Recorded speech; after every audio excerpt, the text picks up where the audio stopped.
What's going on, guys? Mickle here, and in this video, we have some extremely bullish Ripple and XRP news you guys need to see. We just had some insane filings in the Ripple SEC case. The SEC has reached new levels of desperation to avoid these Hinman emails getting turned over to Ripple before summary judgment.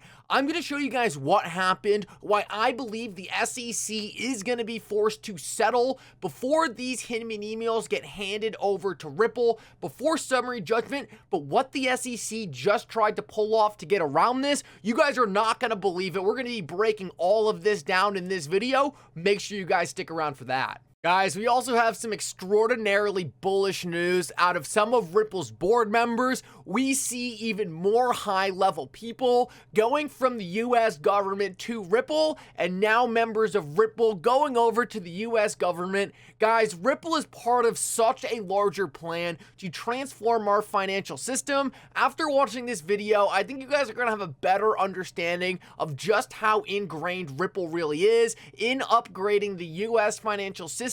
You guys need to see this. If you guys are new to this channel or come here all the time, please take a second to hit the like and subscribe button down below. It is such a great way you can support this channel for free, and it means so much to me. If you guys are looking for a good place to buy some XRP, make sure to check out the link in the description below. With that said though, let's jump right into it, and I hope you guys enjoy the content.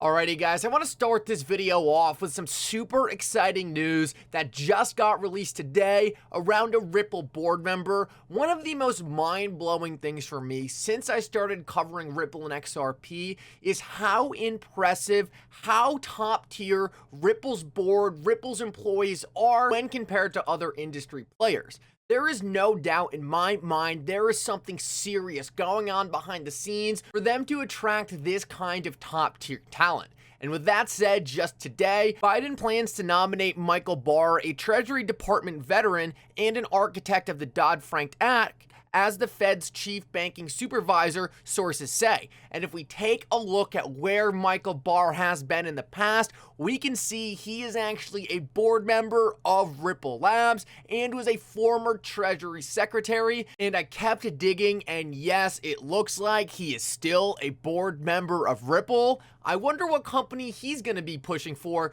the US to build their future CBDC on. Guys, this is not normal. You typically do not see such high-level people moving out of one specific company. I have seen countless members now come to and from the Fed, to and from the Treasury, and they always end up at Ripple. And I think it's important to ask the question, why do they always end up at Ripple? Or why do all these Ripple members always end up in such high-level positions in the US government, specifically around the financial sector? On top of that, during an SEC investigation.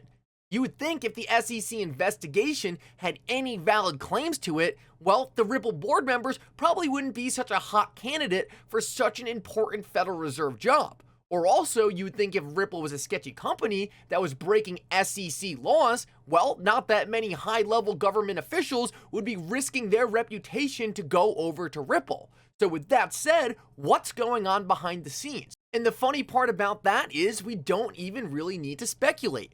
Rosie Rios, the former treasurer of the United States, whose name is on most of the money in circulation, just joined the Ripple board once again during this SEC case. And what did she say her job was to do? To design the future of money. She said she was leaving the Treasury to design the future of money and then went to Ripple.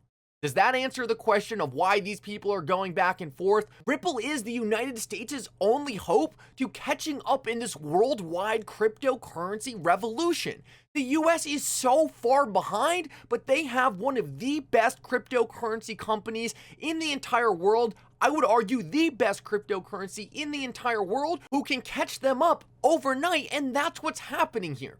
That's why these officials go back and forth. They are feeling out, they are building the process, they are creating the standards, and that's why someone like Rosie Rios, when she talks about Gary Gensler, she says, I adore Gary Gensler, because all of these people are in the know. They know what's being built behind the scenes. They know what the future of money looks like, and there is no doubt Ripple and XRP are going to be that future of money. If we take a look at what Rosie Rio said, she says XRP is one of the few cryptocurrency options out there that have a credible and legitimate use case.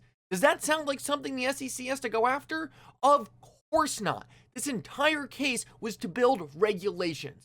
The United States builds regulation off hallmark cases. This will be that hallmark case. There is no doubt in my mind, if this case had any merit to it, you would not see the board members of Ripple getting the highest level positions at the government, and you would not see these high-level government officials coming over to Ripple's board to design the future of money. Alrighty guys, with that out there, time to switch topics. We're going to talk about settlement now.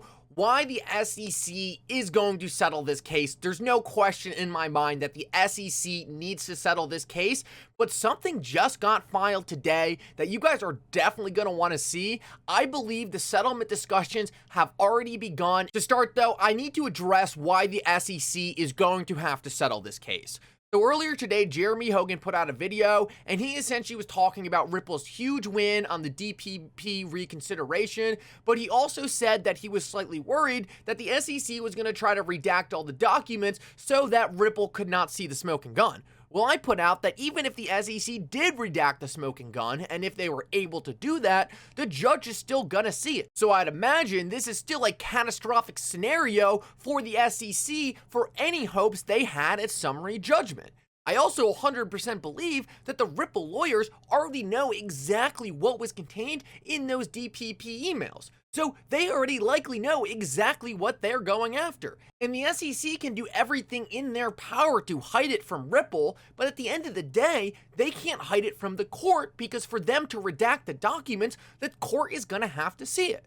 So right there, handing over these documents to the court, they just blew up all their chances at summary judgment. They lost the bulk of the case already because when the court sees that the SEC had no idea if XRP was a security or not, well, that blows up their case. So the SEC is now heavily incentivized to settle this case at all costs because summary judgment is no longer a realistic scenario for the agency. They would have to pay all of Ripple's legal fees on a case that they know will get lost in summary judgment. Additionally, this thing going to summary judgment means that the SEC is going to carve this case into stone for every single other cryptocurrency project the SEC goes after to use against the SEC. This is something the SEC cannot risk happening. They're going to drastically hurt their agency's power over the cryptocurrency market by giving every single other crypto project a playbook for how to beat the SEC. They will not let this happen, and they will not risk this happening. So what signs are we seeing that the SEC is already desperate to settle this thing? Well, just today, an unexpected filing came out of the SEC, and before seeing any lawyers comment on it, I already tweeted out, sounds like someone's getting nervous. James K. Filan tweets out, the SEC has filed a letter stating that it does not seek additional discovery at this time.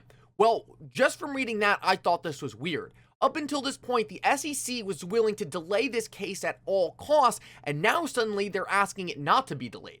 Why? Because summary judgment is coming around the corner, and they just lost a motion that will kill them at summary judgment.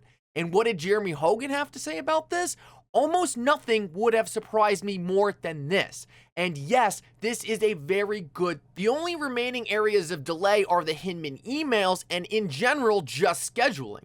The SEC discovery is complete, and that's a big step forward. But what Stephen Hubert pointed out might have been even more mind-blowing. Let's take a look at this. We all know that XRP had an unexpected pump yesterday. It was nothing major, but let's take a look at what was going on behind the scenes. If we take a look at this specific meeting notes from this filing we just talked about, it says that the individual defendants met with the SEC on April 14th, which was yesterday, at the same exact time this pump happened. Well, what else happened yesterday? Apparently, this internal SEC meeting where they discussed settlement of injunctive actions.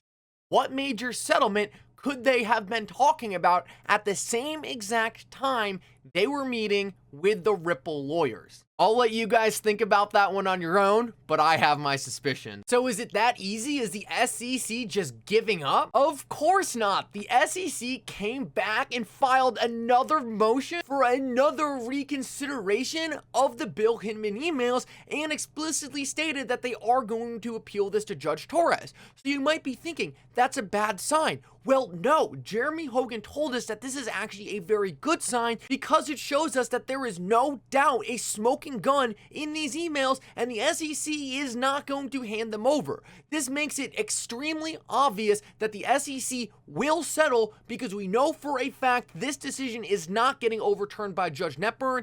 The SEC is going to keep playing these little games, but at the end of the day, they are only making more time for them to settle this case. And right here, we can see Jeremy Hogan saying this is exactly what we were waiting for. This shows that the SEC is in the hurt locker right now.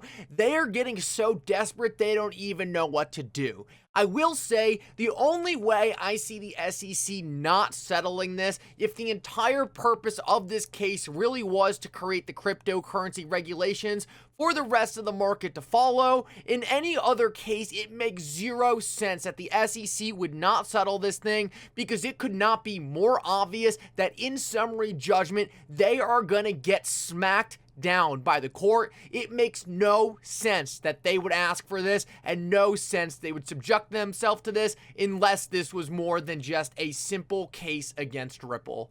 Guys, thank you so much for coming. I hope you enjoyed this update. For now, Mickle out.